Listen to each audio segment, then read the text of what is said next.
शिवसेना शिंदे गटाचा जिल्हा परिषद व पंचायत समिती विजय संकल्प मेळावा झाला संपन्न।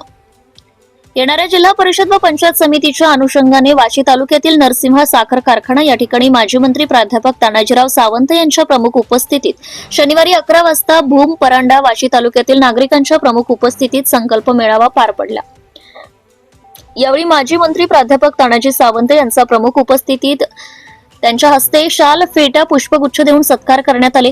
या मेळाव्याला मार्गदर्शन करताना प्राध्यापक तानाजीराव सावंत यांनी सांगितले की येणाऱ्या जिल्हा परिषद पंचायत समितीच्या निवडणुकीत आपण जो उमेदवार देऊ त्याला सर्वांनी ताकदीने एक दिलाने निवडून आणायचे आहे। आपल्या पक्षात गद्दारांची संख्या होती ती आता बाजूला झाली आहे। कोण कुठे आहे ते कळालेले आहे व त्यांचा आरसा स्पष्ट झाला आहे। जर पक्षाला गद्दारी केली ते मला कळाले तर सर्वांच्या व माता भगिनींच्या साक्षीने सांगतो की त्या गद्दाराला मी व माझी शिवसेना त्याची जागा दाखवल्याशिवाय राहणार नाही। मी व माझा पक्ष राजकारण 20% व समाजकारण 80% काम करत आलो आहोत। तरी सर्वांनी येणाऱ्या पंचायत समिती व जिल्हा परिषद पंचायत निवडणुकीत भूम परांडा वाशी मतदारसंघातील सर्व उमेदवार निवडून आणायचे आहेत असे आवाहन त्यांनी केले।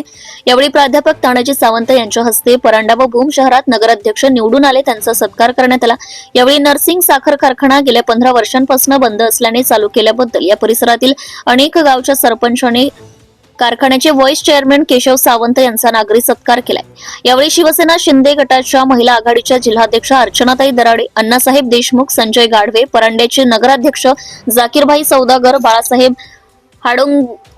हाडोंगरीकर, शिवसेना जिल्हा प्रमुख दत्ता अण्णा साळुंखे यांची भाषणे झाली। या कार्यक्रमाला भूम परांडा वाशी या तालुक्यातील महिला व पुरुष मोठ्या संख्येने उपस्थित होते। स्मशानभूमी केली नाही 25 वर्षात, ज्या माणसानं स्वतःच्या गावची पाणी पुरवठ्याची योजना 25 वर्षात केली नाही। दोन गोष्टी। तिसरी गोष्ट, जो माणूस स्वतःच्या समोरचा जर रस्ता उकरला असेल तर तिथं स्वतःच्या खर्चानं पाठीवर मुरुम टाकत नाही।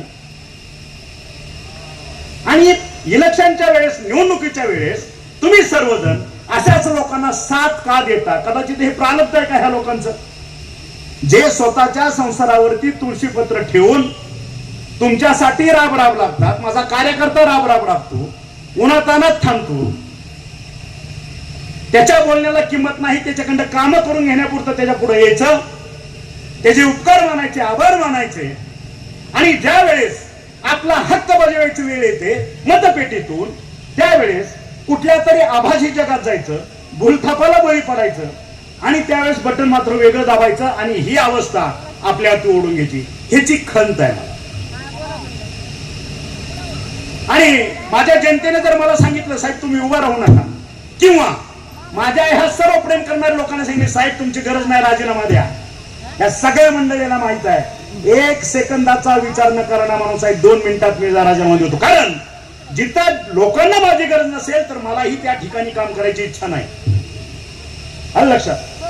हा अतिशय साधा मुद्दा आहे। माझ्यासाठी अख्खा भारत आहे, माझ्यासाठी काम करायला अख्खं जग आहे। आज ह्या जगामध्ये किंवा भारत देश सोडल्यानंतर माझ्या संस्थेची जवळपास 5 ते 7 हजार विद्यार्थी आज परदेशात मोठ्या पदावर बसवलेले आहेत। काम करायला अख्खं जग रिकाम आहे, विश्व आहे। एकाच ठिकाणी काम करायला पाहिजे असं काय नाही। जिथं पाय टाकू, जिथं उभा राहू तिथून लाईन लावणारा हा तानाजी सावंत एवढं डोक्यात। आणि म्हणून तुमच्या प्रश्नाचं उत्तर, नाना आमचे जाकीरबाई एकत्र काय येतात, काय कारण आहे एकत्र यायचं? सर्वपक्षीय, आपल्या पक्षातील सुद्धा, शिवसेनेच्या फुटलेल्या गटाचं मी बोलतच नाही, आपल्या पक्षातील सुद्धा शिवसेना शिंदे गट आमदारकीला विरोधात होते हे मान्यच करावं लागेल।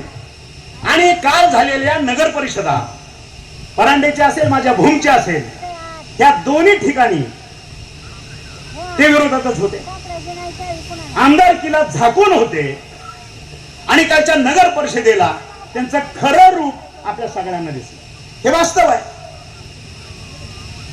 आणि मग मी असं म्हणेन, परत जे खंत आहे ती खंत आहेच। ज्यावेळेस महापूर आला, अतिवृष्टी झाली, मी आलो नाही, माझी खंत होती, 6 महिने अगोदर मी आलो नाही। पण ज्या वेळेस माझ्या जनतेवरती संकट ओढवलं त्यावेळेस पहिला उडी घेणारा हा तानाजी सावंत त्या ठिकाणी होता। हे काय भाषणबाजी नाही, हे वास्तव आहे. आणि मग मला सांगा नाना माझे झाकीर भाई, एक मुठभर तांदूळ एकाच्या शेतकऱ्याच्या घरी जाऊन दिले का? एक मुठभर ज्वारी तू उपाशी मरतोय, पाऊस आलाय, पूर आलाय, तुझं वाहून गेलंय, जनावर ढोर गेलं, तुझं शेती वाहून गेली, ऊस वाहून गेला, पिकं गेली, सोयाबीन गेलं, तुझ्या घरात उभा राहायला जागा नाही, छप्पर फाटलं, छप्पर वाहून गेलं. ही मुठभर एक तुझा, एक माझ्याकडे जेवढं शक्य आहे, एक मुठभर तुला ज्वारी मी देतोय, त्याच्यातनं तुझं 2 दिवसाचं भागव. एक पट्ट्या जे आज विरोधात एकत्र होते, एक जण समोर आला का पार या टोकापासून ते खालच्या टोकापर्यंत, उमरग्यापर्यंत. मी एवढं सगळं करत असताना माझी पोरं, सगळे माझे कार्यकर्ते, जीवाला जीव देणारा राज्य समोर बसलेला आहे. रात्र दिवस तसल्या महापुरात दोरे बांधून, दोऱ्या लावून, कासरे लावून, ओढण्या लावून त्यांना जे काही शक्य आहे ते त्यांच्यापर्यंत पोहोचवायचा प्रामाणिक प्रयत्न माझ्या लोकांनी केला. त्याला 1-2 महिने अजून झाले नाही आणि इलेक्शन लागले नगर परिषदचे, आणि इलेक्शन लागल्यानंतर परत तुम्ही सर्व जनता विसरून गेली.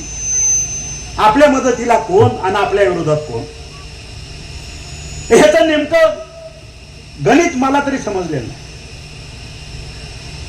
हे प्रचंड अस्वस्थता ज्याला आपण म्हणू ह्या गोष्टीची, कारण जे आम्हाला बाळासाहेब ठाकरेंनी आदेशित केलेलं आहे, जी प्रेरणा मी त्यांच्यापासून घेतलेली आहे, एकच प्रेरणा आहे आमची, 80% समाजकारण आणि 20% राजकारण.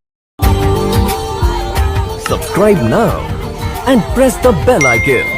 Never miss an update.